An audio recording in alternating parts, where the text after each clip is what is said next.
You guys ready? Let's roll. Okay. Welcome. I'm so glad you can meet me.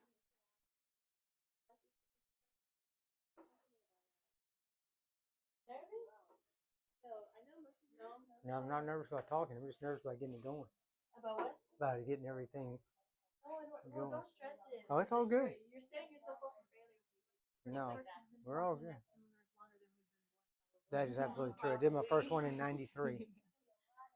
That's a long time before y'all were born.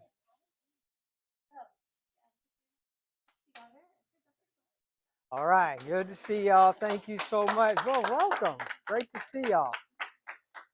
Oh man, glad y'all are here with us tonight. Maybe you heard this. Maybe you heard of this man named Glenn Campbell. Anybody heard of Glenn Campbell? Quite a musician. Wrote some songs, right? He wrote a song. His last song he wrote was "I Won't Remember You," and he wrote this song to his wife. And the reason that he wrote the song to his wife is because he's been diagnosed with Alzheimer's. And the song is about how he won't know the suffering that she's going to be going through because he won't remember her. And tonight, what we're going to be talking about is how to prevent that event from happening to your family, to how to detect things that are coming before you get the diagnosis.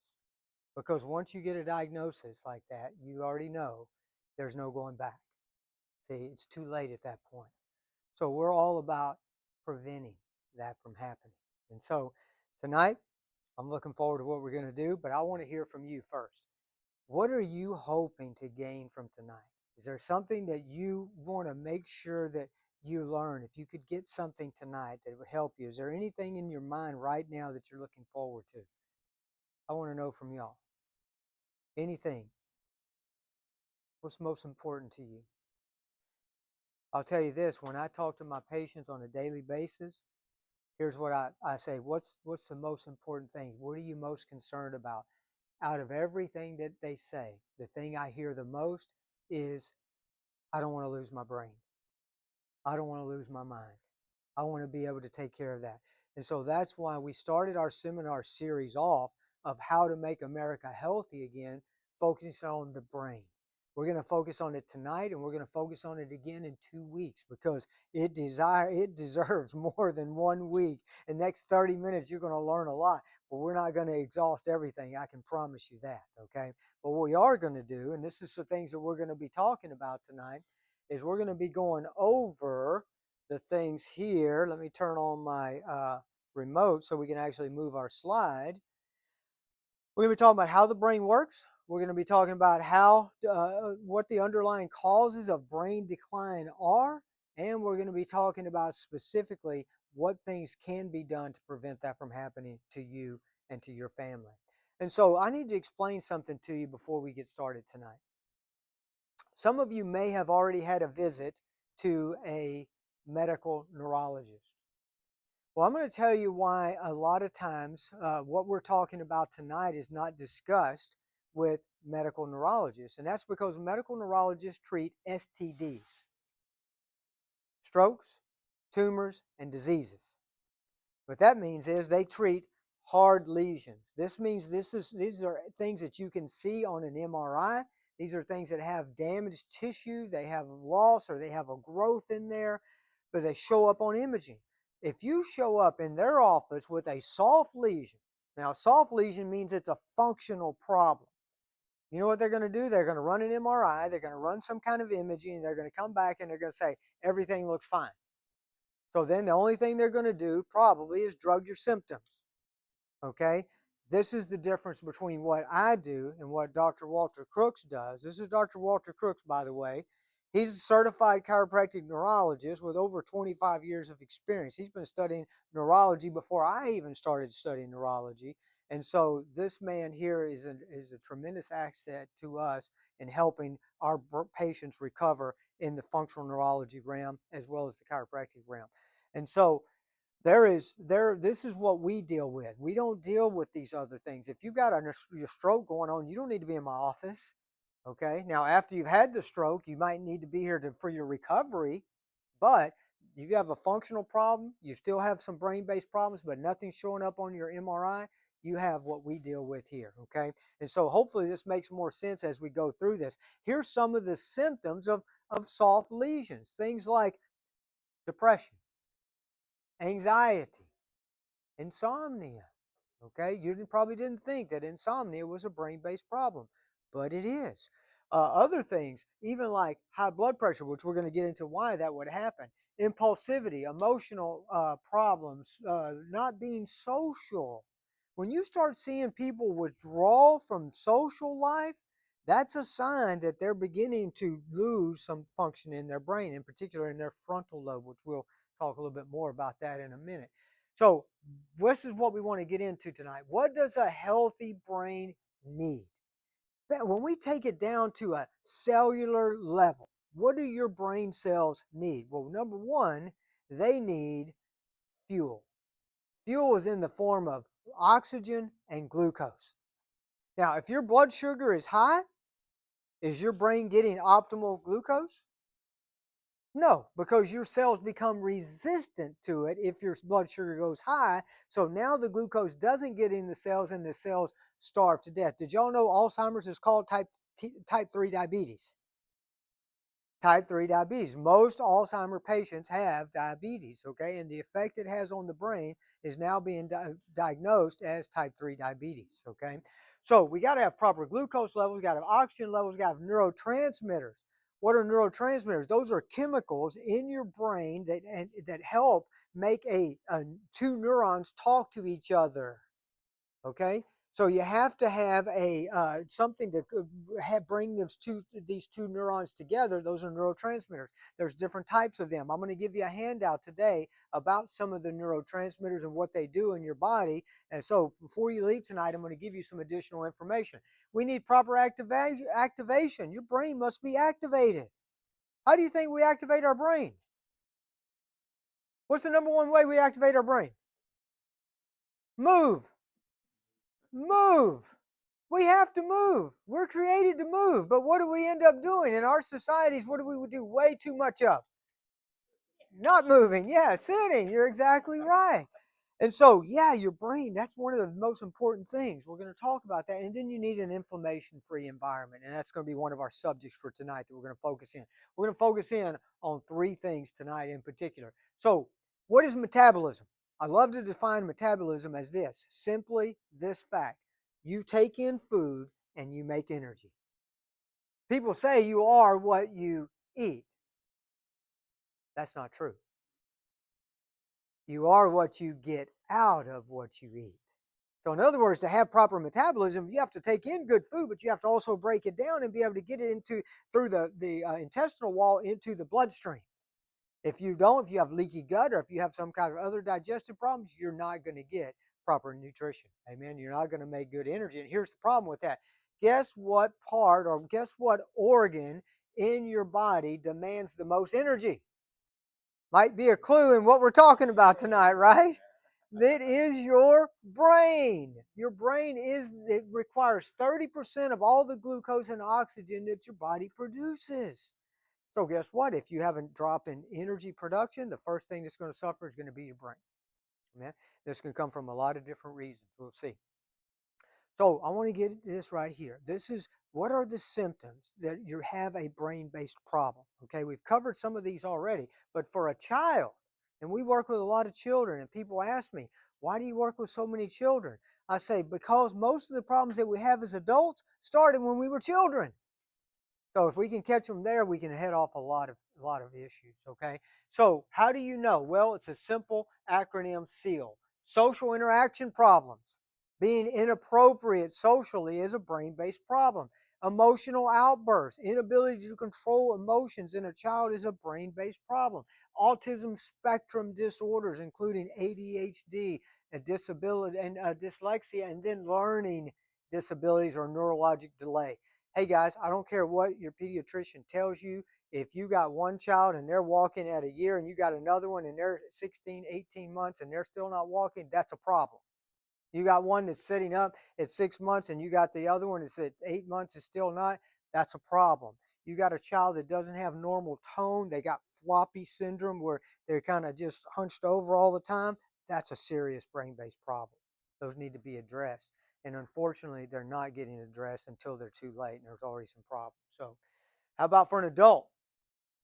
Well, anybody heard of brain fog? Most common brain-based problem that we see initially, how it begins, is brain fog, which is kind of a broad definition of, hey, where's my car keys? Or why did I come into this room? That's the kind of thing. Or how come I can't stay focused? Okay, these are brain fog type issues. And then, of course, I think somewhere between 30 and 50% of all of our patients that we see today have some type of anxiety. That's a brain-based problem. And then we talked about depression and insomnia already. These are how you know, these are some of the earliest symptoms of that. And those things are on your form. If you can, as you go along, to help you remember these, fill out your form. You need to get Johnny a form here. Would you get Johnny one, please? Anybody else not have a form? Because I want you to be able to get this note for you and stuff, and so you can take this home with you, okay? I need to talk to you about normal brain function. I need to talk to you about normal brain function. So how does your brain stay charged up? Did you know your brain's like a battery? What happens to a battery if you don't charge it? Runs down, right? So like, you ever had that happen? You know, you didn't know, and you didn't charge your battery, and your battery got ran down. Maybe your alternator went out, or maybe you just left something on in your car and it wasn't running, so it didn't stay charged, and bam, your car didn't start, right? Did you know your brain's like a battery? Your brain has to get charged. How does it get charged? Well, there are signals that come into the brain through the cerebellum. Almost 90+% of all the stimulus that goes into your brain enters through the cerebellum. The cerebellum is the entry point, and the most important part is a relay station. From the cerebellum, it's going to relay up into the cortex. And now the cortex is going to begin to get stimulated from the cerebellum. And then the cortex is going to fire a stimulus down to your lower brainstem, which are called your pons and your medulla oblongata. These are parasympathetic parts of your nervous system, which is where you should be operating. So this beautiful system that God created keeps your brain charged, keeps your brain working optimally. So what's the problem? Well, if we don't get the signals into the cerebellum, then the cortex doesn't get fired, and then it cannot fire into the lower brainstem, and then guess what happens? The midbrain, which is your sympathetics, begins to escape. And so now we, instead of having a parasympathetic dominance, which means that we're in our normal operating mode, which is where we rest well, we digest well, we can focus, we can do the things in life we need to do. Now we're in a fight or flight situation. You know what that looks like? Let me tell you what that looks like. For a kid that's sitting in math class trying to learn how to do fractions or multiplication or division, and someone moves over here, they're distracted. They hear a sound in the back, they're distracted. Why? Because they're in a sympathetic mode. They're in a heightened, they're in an emergency state. So everything distracts them. They cannot stay focused. And what do? Instead of trying to get them up and moving around, Doc, right, like we would do to stimulate the brain to get it some activity, they make them sit still for even longer until you get it. Not going to happen. It's a setup for failure because they're in a sympathetic fight or flight mode. In that, your periphery is heightened. Your vision, your pupils are dilated. Your sound is heightened. They even can become sensitive to loud sounds or bright lights or too much activity. So that's because they're in a sympathetic state.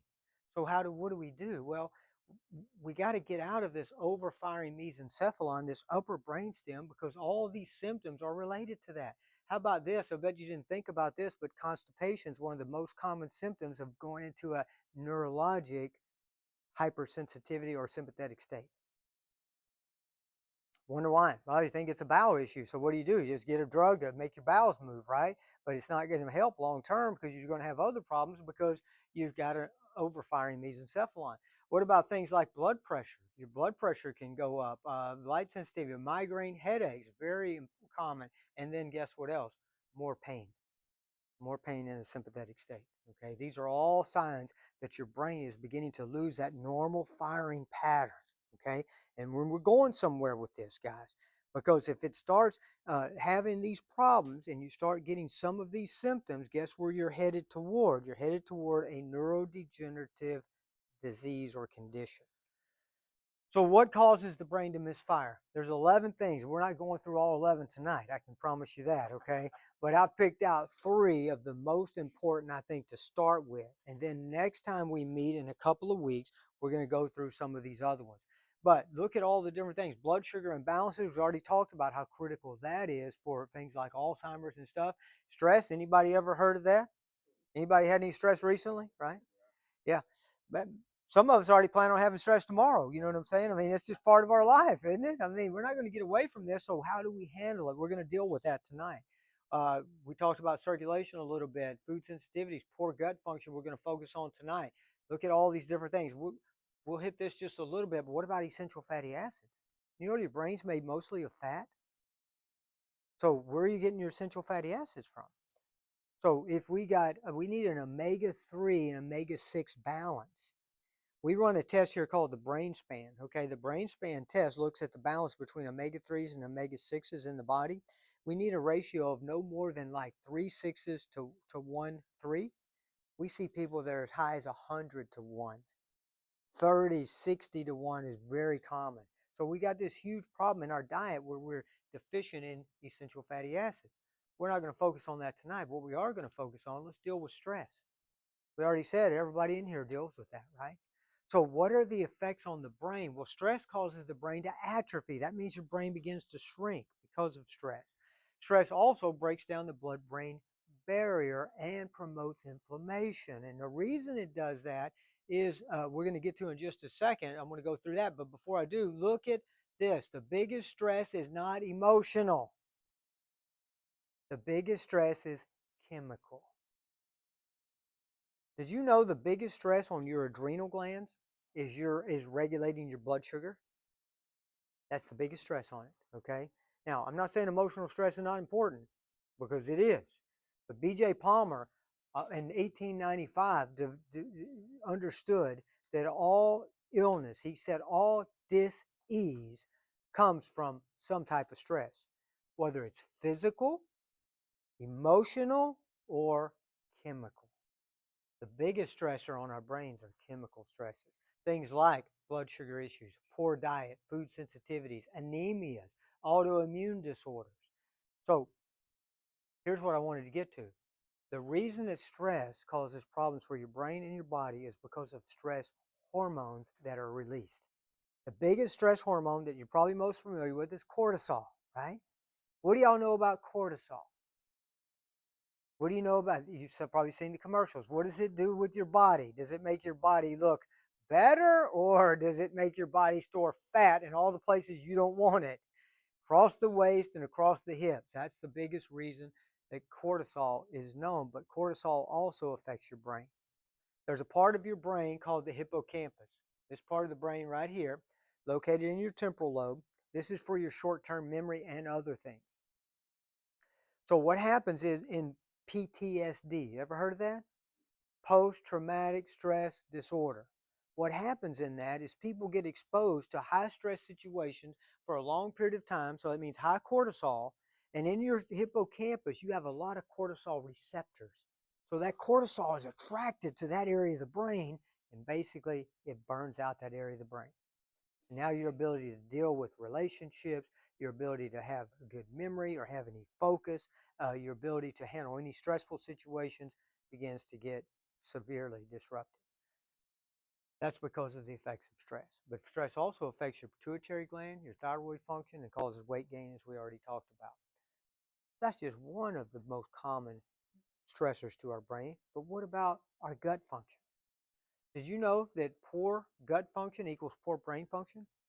There's a connection called the gut-brain axis. I've taught a whole seminar on this. You can go to our YouTube channel and check this out where we talk about it in detail. But basically, you have chemical messengers called cytokines. These cytokines, they carry messages from your brain, from your gut to your brain, and from your brain to your gut. If your brain's on fire, it's inflamed, then your gut's going to be on fire. And guess what? The other way around as well. So we see this, doc. We see somebody comes in and they got head trauma, right?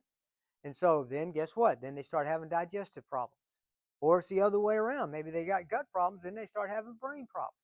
So the gut is critical. If you're not working on your gut health, you're gonna eventually begin to have brain-based problems as well. What's the primary causes of gut problems? What do y'all think? Think it could be the standard American diet, also known as the SAD diet, right? Why is it sad? Because it's basically it's chemicals. Do you know we don't eat a lot of real food in America anymore? We eat a lot of food products. Okay, and it's a shame that we don't have more real food. The first principle I'm going to give you tonight about your health, about nutrition, is this principle. It's in my book that I wrote along with my wife, Rhonda, and that is food by God, not food by man. Eat real food. Okay, it's a whole lot better for you. Leaky gut is a huge problem. Dysbiosis, y'all familiar with this term? This means too much bad bacteria, not enough good bacteria. If you got this issue going on, you're going to end up with leaky gut. You're going to end up with inflammation. You're going to end up with brain-based problems. Okay. Still with me? What about these? Food sensitivities. You think there's any people who have food sensitivities? Oh, yeah. I don't know if you know that already, if you do, but I know I do. I know Dr. Crooks knows he does. I know Dr. Laura knows she does, okay? Viviana's shaking her head. So Viviana's one of our nutrition coaches that helps us with people recovering their health and their brain in particular. So look here. We got gluten, dairy, soy, three most common food sensitivities. Why? Because those proteins are hard to break down, okay? And so they don't get broken down. They cross through a leaky gut, get into the bloodstream, and upregulate your immune system. Once your immune system's upregulated, it affects your brain. Third thing, what about brain inflammation? How would we get brain inflammation? Well, because we got chronic inflammation across our whole body a lot of times.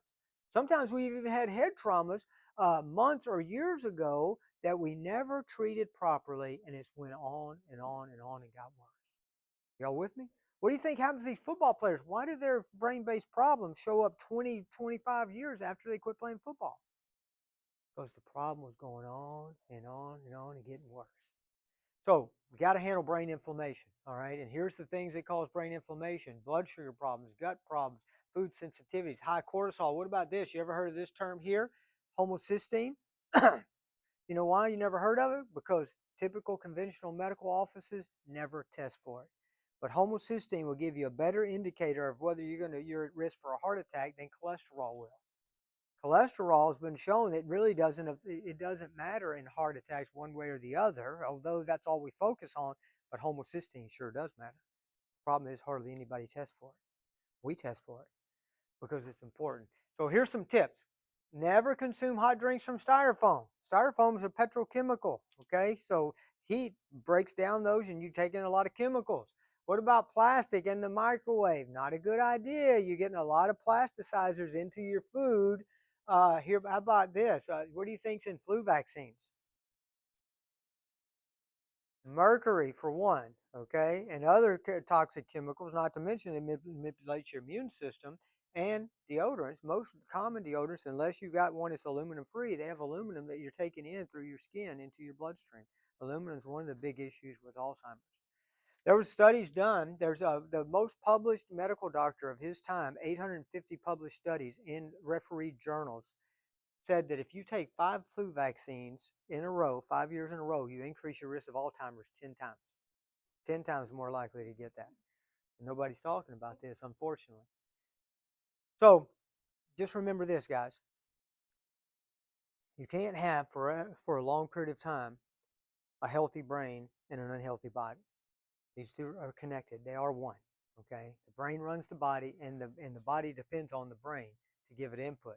So what does a healthy brain need to thrive? Go back to that: glucose, oxygen, neurotransmitters, activation, and an inflammation-free environment. Here's the key thing: you can't drug your way out of this. You get it? You know what I'm saying? Is that drugs won't fix this problem for long term. It may fix your symptoms. You may have a little honeymoon period where you feel better for a few months, but then it doesn't work because it hasn't addressed the underlying root cause. Yes or yes? I'll help you with the hard ones, okay? All right.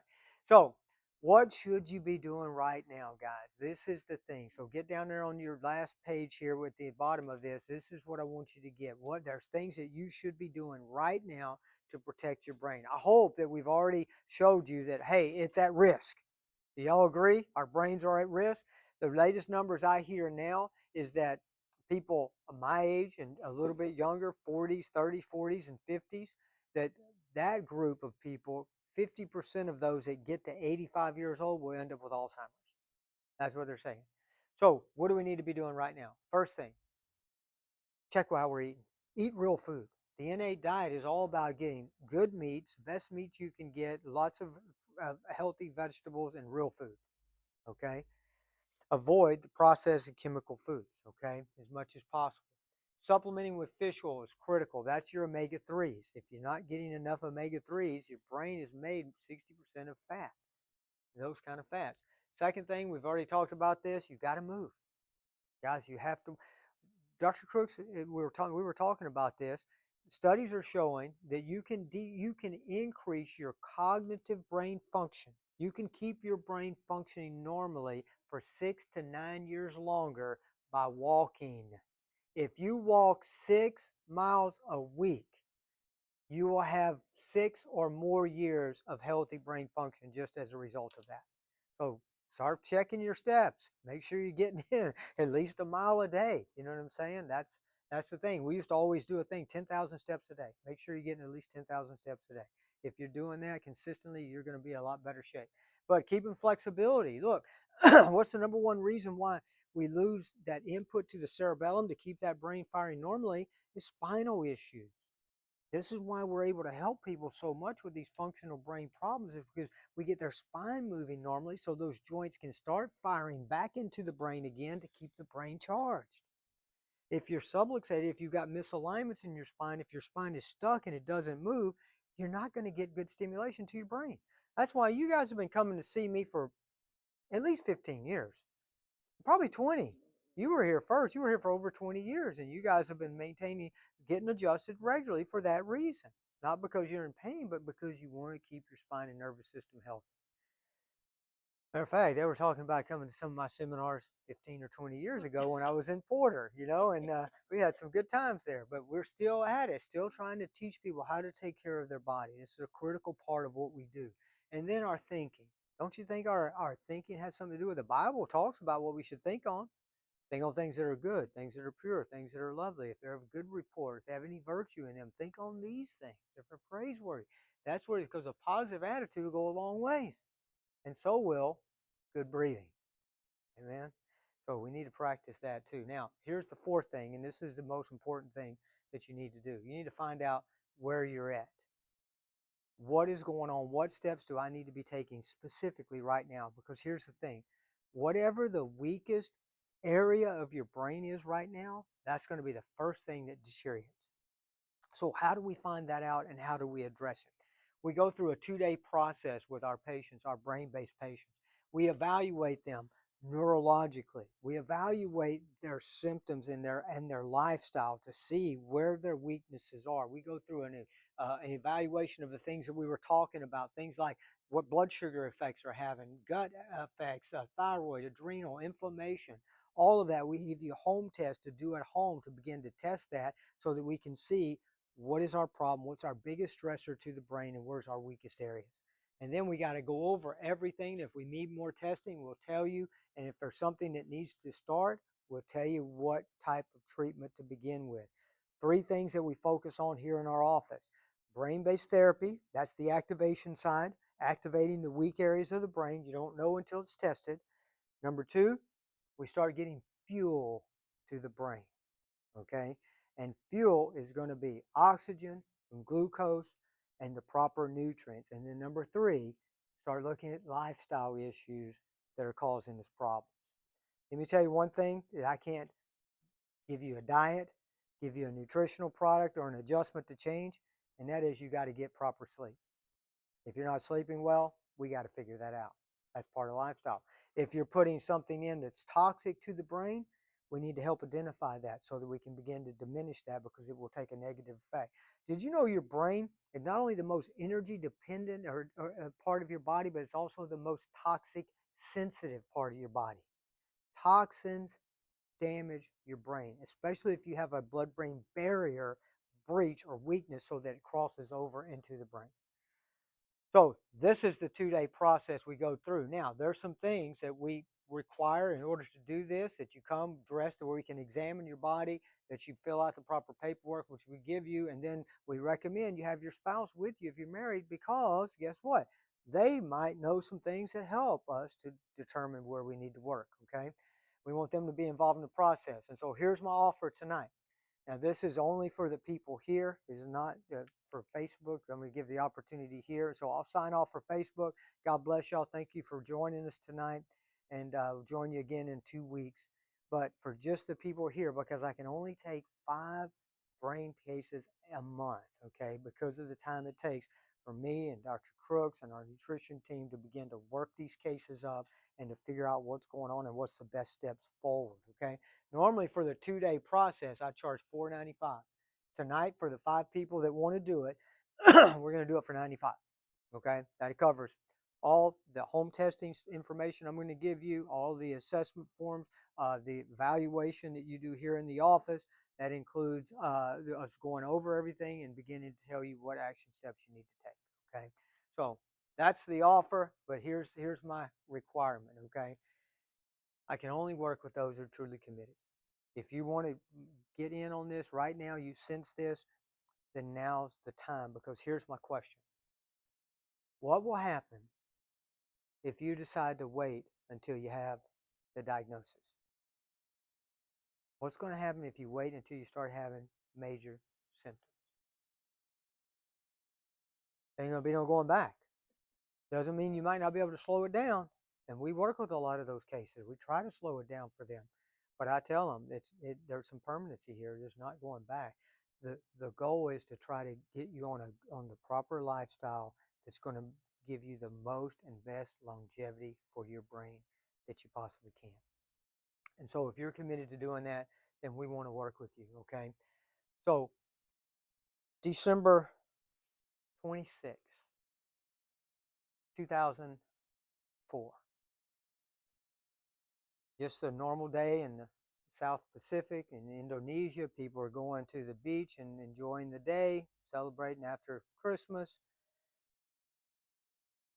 While they're there with their families, unknowing to them, an earthquake has happened, and a 167-foot tall wave is headed for their beach.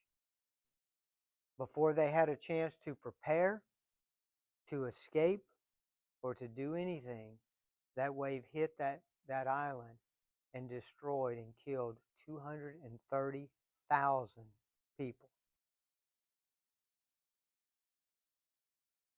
That tsunami is happening in people's lives all the time. They're just living their life, and then all of a sudden, they get the diagnosis. And then everything changes. And that's what Glenn Campbell was talking about. I'm not going to remember you. I'm going to forget you. I won't know who you are. So I don't want that to be. If we can prevent that, now's the time to take action. It's a great offer for you. We're willing to put the work in to help you. And if that's what you want, then before you leave tonight, I want you to sign up for that.